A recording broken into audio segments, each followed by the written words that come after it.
ध्यान, ये शब्द सुनते ही लोगों के मन में एक अजीब सी गंभीरता, एक डर, एक जटिलता आ जाती है, मानो ध्यान कोई बहुत ऊंची साधना हो जिसे सिर्फ साधु संत कर सकते हैं। लेकिन मैं कहता हूं, ध्यान तो तुम्हारा सहज स्वभाव है। यह तुम्हें करना नहीं है, यह तुम्हारे भीतर पहले से ही मौजूद है, तुम्हें बस उसे पहचानना है। समस्या यह है कि मनुष्य ने सरलता को भुला दिया है। तुमने हर चीज को कठिन बना लिया है। तुम सोचते हो जब तक कोई चीज जटिल न हो, जब तक उसमें तपस्या, कष्ट और त्याग न हो, वह मूल्यवान नहीं हो सकती। लेकिन ध्यान, वह जितना सरल है उतना ही गहरा है, जितना सहज है उतना ही अद्भुत है। ध्यान का अर्थ है जागना। अभी तुम जागे हुए हो, लेकिन यह जागरण अधूरा है। तुम्हारी आंखें खुली हैं, लेकिन भीतर नींद है। तुम चलते हो, बोलते हो, खाते हो, लेकिन सब कुछ एक नींद में होता है। ध्यान का मतलब है इस नींद से बाहर आना, पूरी तरह उपस्थित होना। जैसे अभी तुम सुन रहे हो, अगर तुम पूरे मन से सुनो तो ये ध्यान है। ध्यान का अर्थ है साक्षी होना। सांस आ रही है, जा रही है, देखते रहो। विचार उठते हैं, गिरते हैं, देखते रहो। भावनाएं आती हैं, जाती हैं, देखते रहो। कुछ भी करो, लेकिन भीतर साक्षी बने रहो। यही साक्षी भाव ध्यान की जड़ है। लेकिन लोग मुझसे पूछते हैं, ओशो, ध्यान इतना सरल है तो हम इसे कर क्यों नहीं पाते? कारण यह है कि तुम्हारा मन जटिलताओं का आदी है। मन को सरलता में भरोसा ही नहीं आता।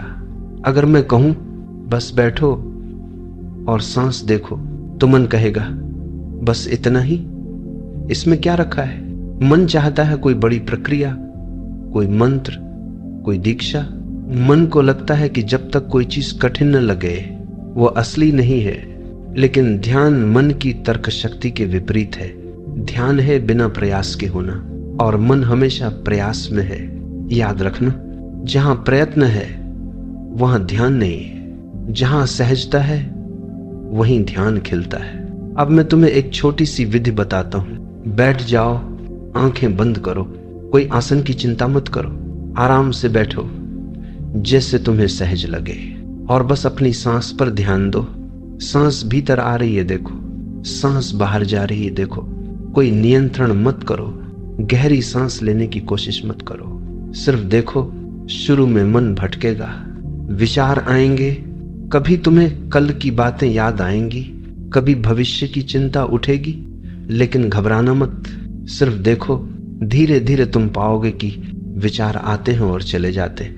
वे आसमान के बादल हैं और तुम आकाश हो। तुम साक्षी हो। विचार आते हैं, जाते हैं, लेकिन तुम्हारा आकाश मौन, शांत और स्थिर रहता है। यही ध्यान है। ध्यान कोई क्रिया नहीं है, ध्यान तुम्हारा स्वभाव है। जब तुम सब क्रियाओं से मुक्त होते हो तो ध्यान प्रकट होता है। जैसे जल में लहरें शांत हो जाएं तो उसका गहराई दिखने लगती है, वैसे ही मन की लहरें जब शांत होती हैं तो भीतर का मौन प्रकट होता है। यह मौन तुम्हारा असली घर है। तुम बाहर मंदिर खोजते हो, लेकिन असली मंदिर तुम्हारे भीतर है। ध्यान वही द्वार है जो तुम्हें इस मंदिर तक ले जाता है। ध्यान का अर्थ है अपने भीतर देखना, लेकिन ये सुनते ही लोग घबरा जाते हैं, क्योंकि बाहर देखना आसान है, भीतर देखना कठिन लगता है। बाहर तुम हजारों वस्तुएं देखते हो, पेड़, आकाश, लोग, घर, गाड़ियां, लेकिन भीतर क्या है? भीतर तो तुम्हें सिर्फ अंधेरा लगता है। भीतर कोई रोशनी नहीं, भीतर कोई दृश्य नहीं, भीतर देखने से डर लगता है।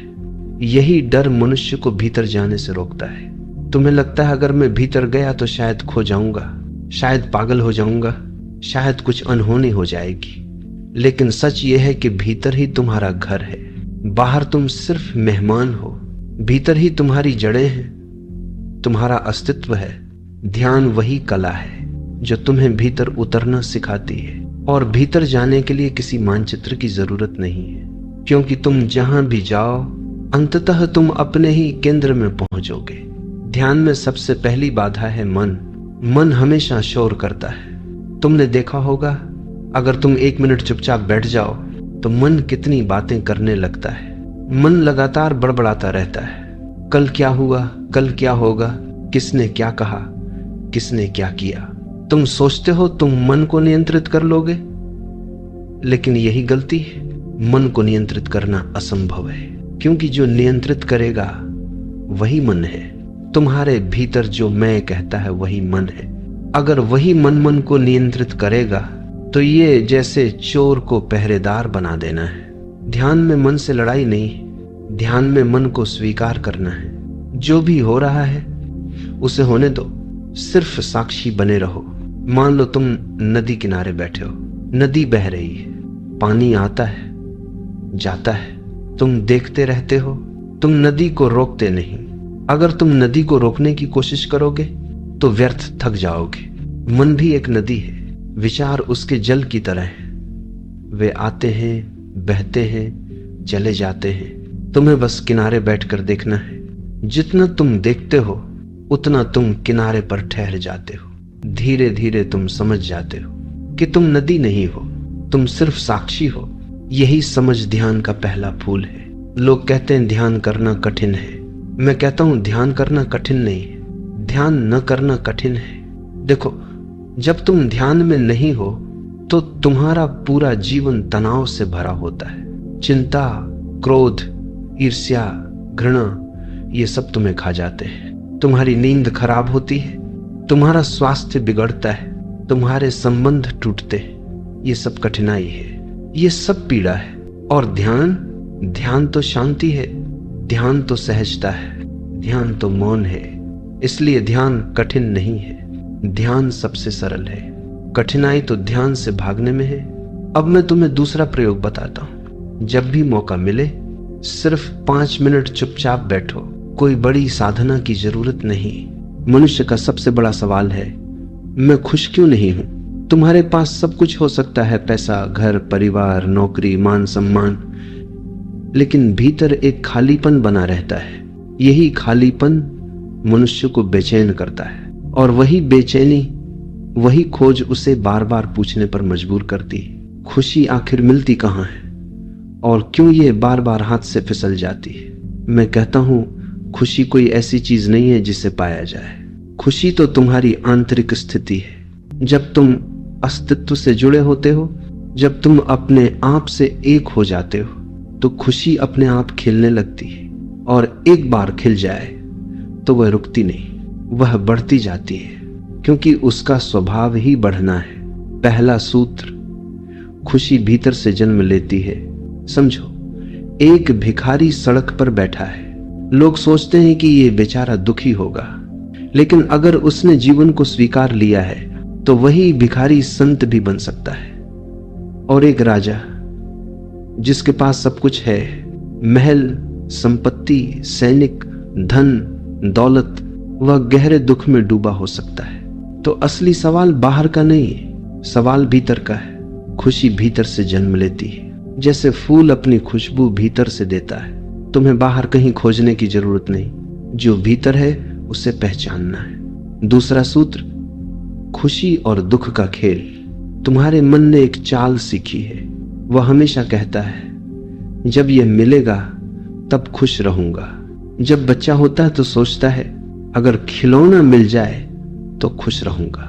युवा सोचता है, अगर प्रेम मिल जाए तो खुश रहूंगा। वयस्क सोचता है, अगर पैसा मिल जाए तो खुश रहूंगा। बूढ़ा सोचता है, अगर भगवान मिल जाए तो खुश रहूंगा। लेकिन सच क्या है? खिलौना मिला, थोड़ी देर खुशी हुई, फिर ऊब गए। प्रेम मिला, हनीमून खत्म हुआ, और फिर रोजमर्रा की लड़ाई शुरू हो गई। पैसा मिला तो और ज्यादा पैसा पाने की भूख जग गई।